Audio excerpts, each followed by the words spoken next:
Hi, I'm Zoe, and this pier is where I like to come to be alone, dream, or write down secrets in my personal diary. My dad is a fisherman. We lived on a beautiful island. Clean air, friendly neighbors, and beautiful nature. It was a paradise. I also had a secret that only my diary knew about. I wanted to become a doctor, but to do that, I would have to move to the city. I didn't want to upset Dad and leave him alone. I'd always helped him, ever since I was a kid. That's why I didn't say anything to my father and only wrote about my dreams in my diary. One day, Dad was fishing on a boat, and I was waiting for him on the pier. All of a sudden, a strong wind carried my diary away and it fell into the water.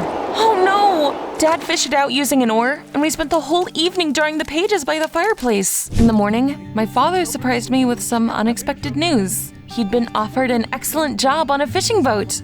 The pay is good, but my voyage will last several months. I asked my sister from Los Angeles to let you stay with her while I'm away. You don't mind, do you?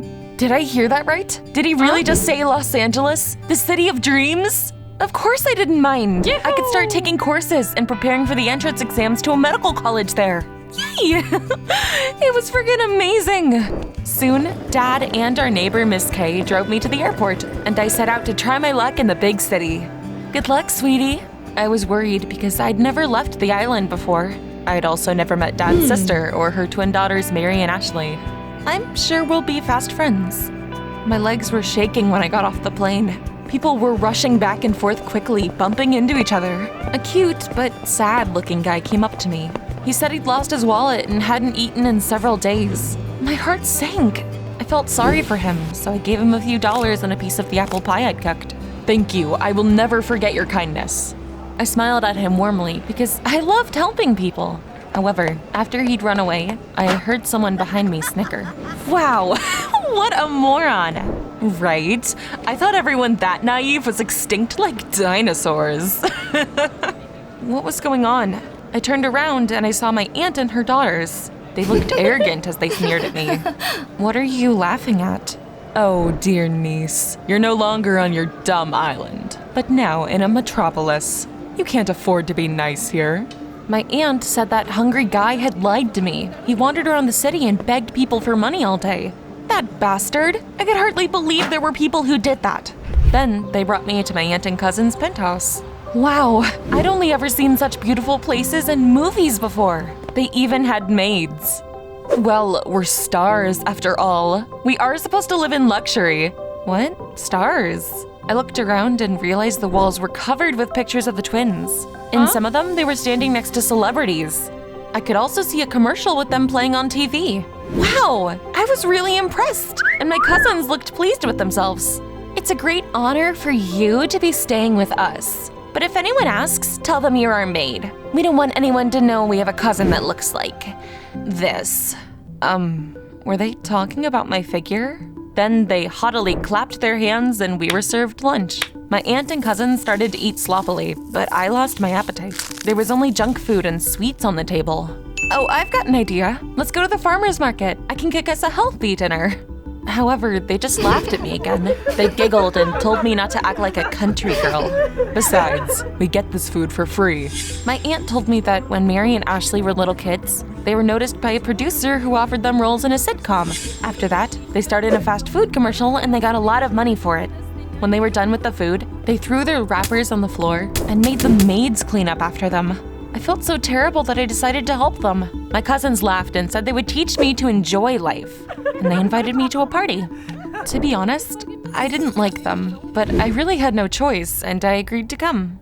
We arrived at a fancy place. Mary and Ashley immediately became the center of attention. My cousins had a lot of friends and handsome, ripped boyfriends. I couldn't understand why everyone liked and praised them. Mary and Ashley were narcissistic, spoiled, and mean. I said that I had a headache because of the loud music, and I asked them to call me a taxi.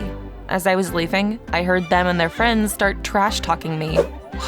Could they be any faker? I was used to getting up early, so while everyone else was still snoring, I decided to sign up for the courses that I was interested in. The city turned out to be so big that I got lost several times on the way. When I finally got there, I was quite surprised. The guy that had fooled me at the airport was signing up for the same courses as me. Can you imagine? He looked at me with interest and even tried to hit on me.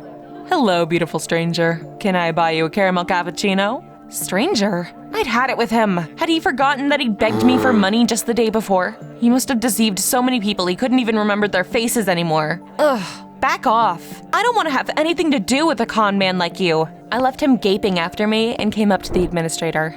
That's when I found out some unpleasant news. The courses cost more than I was expecting. Dad and I didn't have that kind of money. It seemed I would have to wave goodbye to my dream. I came home feeling miserable. I thought the day just couldn't get any worse, but then my cousin said I had to earn my keep. I just shrugged because I was used to helping around the house. But my vile cousins still seem unhappy, and they deliberately made a mess wherever I cleaned up. You should respect other people's work. You should just work harder. Look, you missed a spot here. Ugh, I definitely would have taught them a lesson if I was any less kind.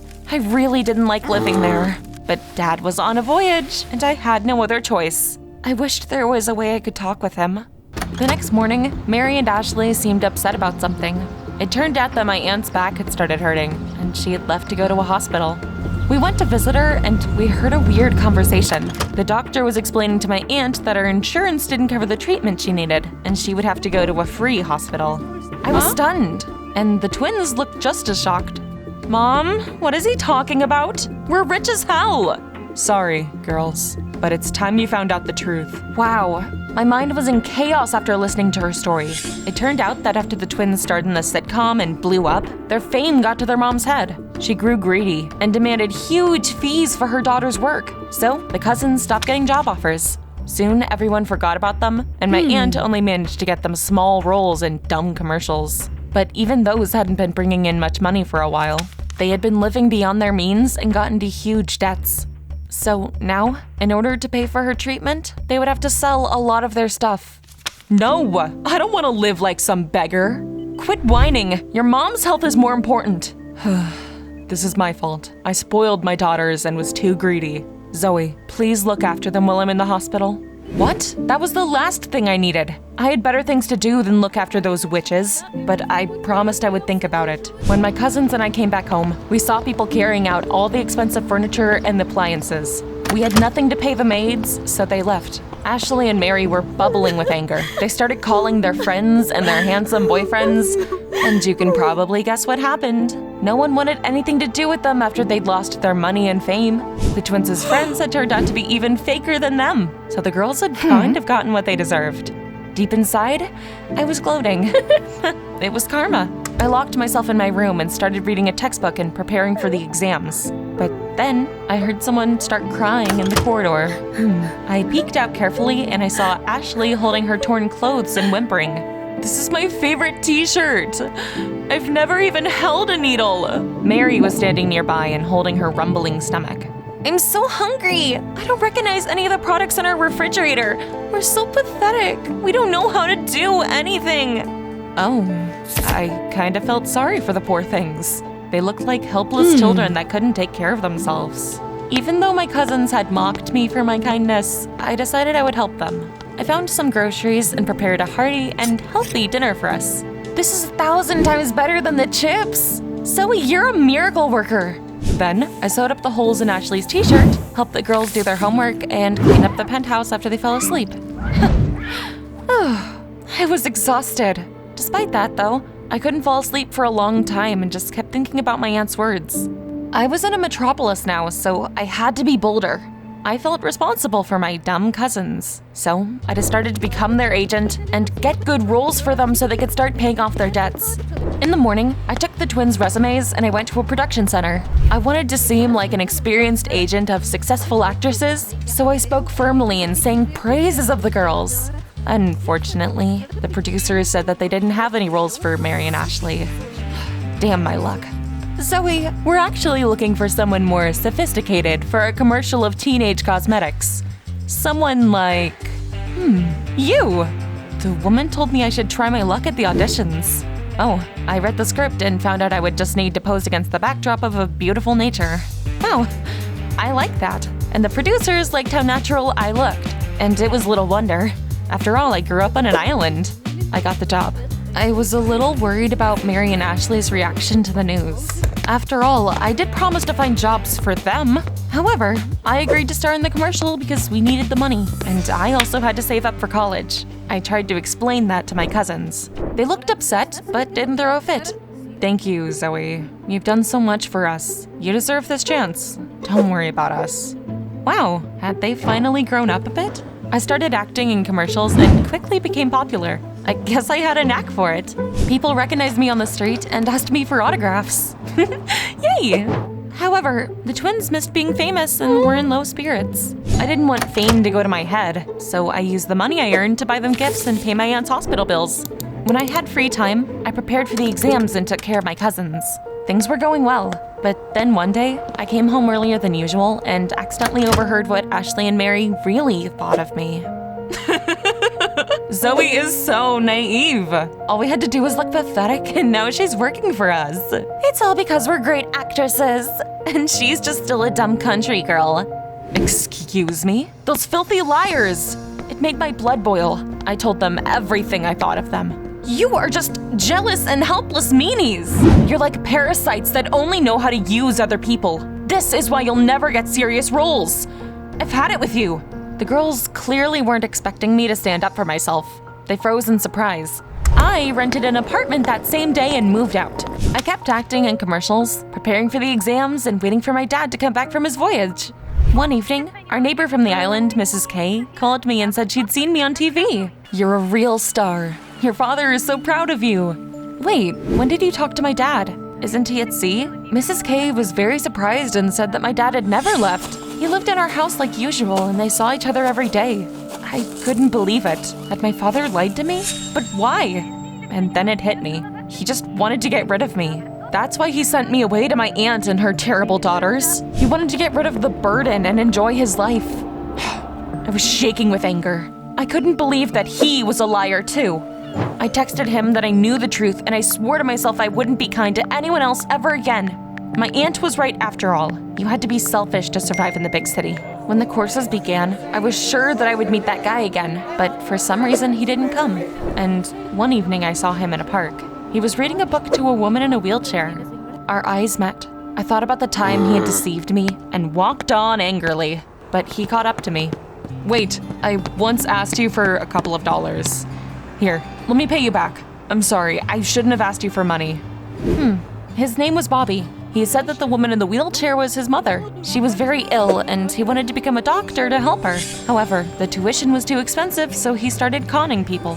But soon, he'd felt ashamed of himself. Now, Bobby had a normal job and was trying to return the money to those people he'd conned. I actually recognized you back then, because I couldn't stop thinking about you after the airport. That pie you gave me was delicious. You're very kind. Don't stop being good because of bad people. Wow, his words touched my heart. Then Bobby said he would save up enough money for college by the next year and asked me out for coffee. I walked home in a daze. There was another surprise for me waiting there. Dad and Mrs. K had come over. I didn't want to talk to my dad, but he quickly explained everything. Sweetie, remember the day we dried your diary? I'm sorry, but I accidentally read about how much you wanted to become a doctor and how afraid you were that I would be upset if you left. I told you that I was going away so you would move to the city without feeling guilty for following your dreams. I didn't want to stand in your way. Tears stung my eyes. Dad, how could you say that? You're a beacon for me and not a problem. I was over the moon because we'd cleared everything up. Bobby was right. I couldn't lose faith in everything good in life just because of a few bad people. I got into medical college and I kept acting in commercials. Bobby turned out to be a wonderful guy who was just in a difficult situation. I'm glad he didn't go down a slippery slope. We often talk. Dad lives on the island and I visit him during holidays. Do you know what happened to my cousins? When my aunt was discharged from the hospital, she realized she hadn't raised them properly. So she asked my dad to take them in for a while so they would learn to work and take care of themselves. Oh, you should have seen that. They deserved an Oscar. Oh no, I'm so fragile. I can't work. My head is spinning. I'm gonna faint from hunger. However, no one believed those actresses anymore. That's the story. Has anyone ever taken advantage of your kindness?